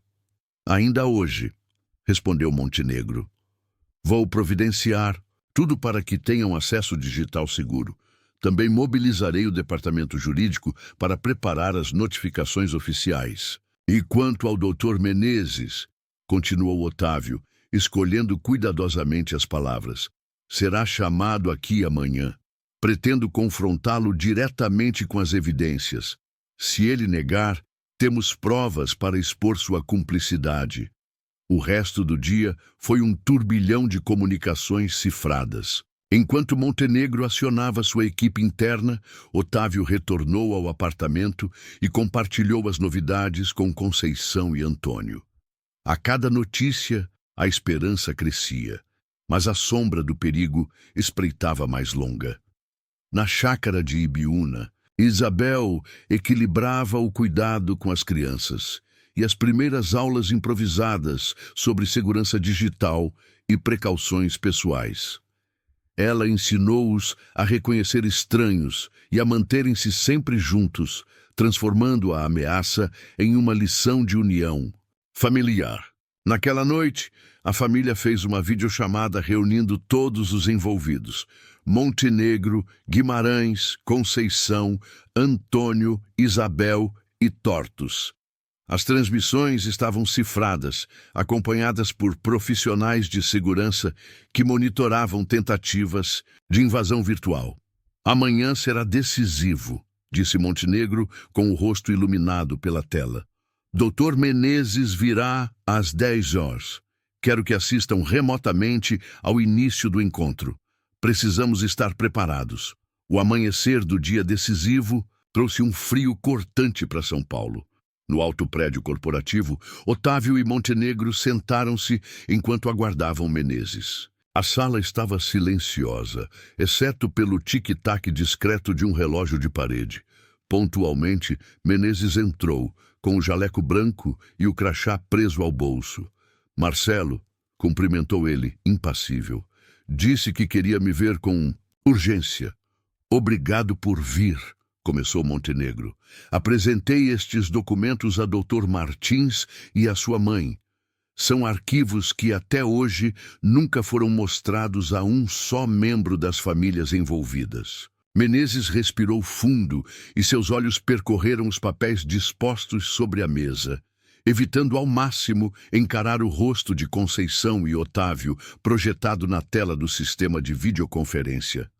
Há algo que não está entendendo, disse ele calmamente. Meu papel sempre foi científico. Nunca participei de decisões administrativas sobre adoções. Então explique as páginas do Diário de Vera, onde ela detalha as instruções recebidas do Instituto Horizonte. Retrucou. Otávio, erguendo uma cópia embaixo da webcam. Menezes paralisou-se. A menção às anotações manuscritas de Vera tocara um ponto sensível. Mas aquilo era um protocolo de segurança interno, balbuciou ele, como se as palavras soassem estranhas em sua própria boca.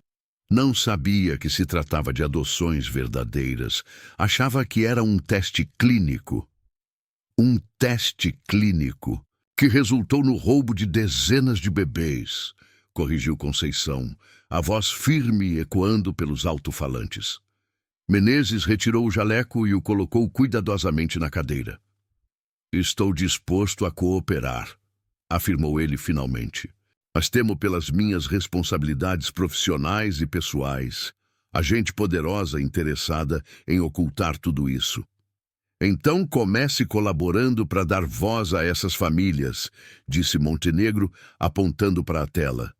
O senhor tem ciência do sofrimento que causou a mães como a senhora Conceição.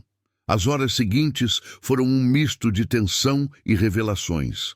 Menezes forneceu detalhes, nomes, datas e localizações. Identificou pesquisadores, hospitais, advogados e até mesmo políticos que mantiveram silêncio ou participaram ativamente da conspiração. Enquanto isso, em Ibiúna, Isabel dormia exausta no quarto de hóspedes, com um dos seguranças fazendo ronda do lado de fora.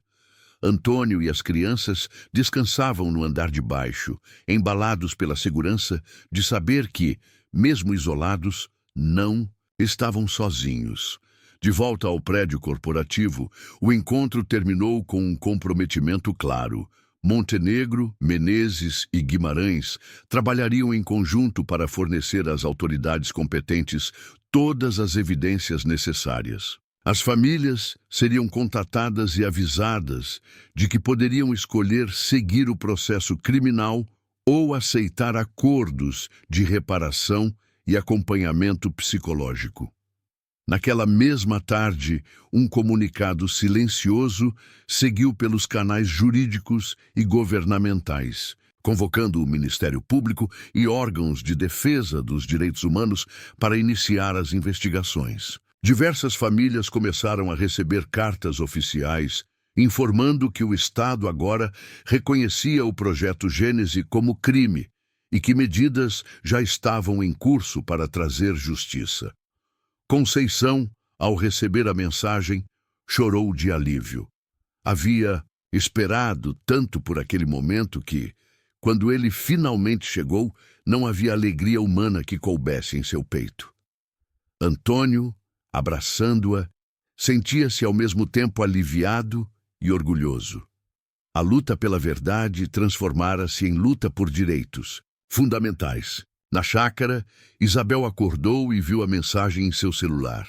Contou a novidade a Pedro e Laura, explicando que seus avós tinham ajudado a trazer notícias de esperança para muitas pessoas. Os olhos das crianças brilharam, como se percebessem a grandeza silenciosa do gesto da família.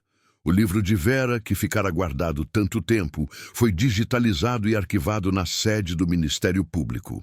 As cópias chegaram às mãos de advogados especializados em direitos humanos e violência institucional. Programas de apoio psicológico foram organizados por ONGs e universidades. oferecendo suporte a mães e adotados que por décadas viveram com fragmentos de memória e vazio. Conceição, Antônio, Otávio, Isabel, Pedro e Laura permaneceram na chácara por mais alguns dias, até que soubessem que as primeiras famílias haviam sido contatadas e a imprensa sensibilizada pelo relato do Projeto Gênese. Decidiram, então, retornar a São Paulo, mas não mais para a casa antiga. Escolheram um novo lar, uma casa com espaço para todos, próxima ao Hospital do Coração, onde Otávio agora trabalharia oficialmente. No primeiro domingo, após o fim daquela tempestade de 4 décadas, a família Oliveira Martins reuniu-se num parque verdejante. Era um piquenique simples, bolo de fubá, biscoitos de chocolate, suco natural e frutas. Mas o que importava não era o banquete, e sim a presença, o abraço, o sorriso de quem havia sobrevivido ao pior e trocava a dor pela esperança. Enquanto as crianças corriam pelo gramado, Conceição observava o céu, nuvens dispersas pela brisa suave. Pensou em todas as mães que conheceria em breve, nas cartas que escreveria, nas histórias que ouviria e compartilharia. Nada a apagaria. O que perdera, mas agora tinha certeza de que nem o tempo, nem a distância, nem a dor conseguiriam apagar a verdade. E assim, sob o mesmo céu de São Paulo que testemunhara a falsidade de um programa sombrio, Conceição encontrou finalmente a liberdade de sua alma, essa verdade que o tempo não apagou.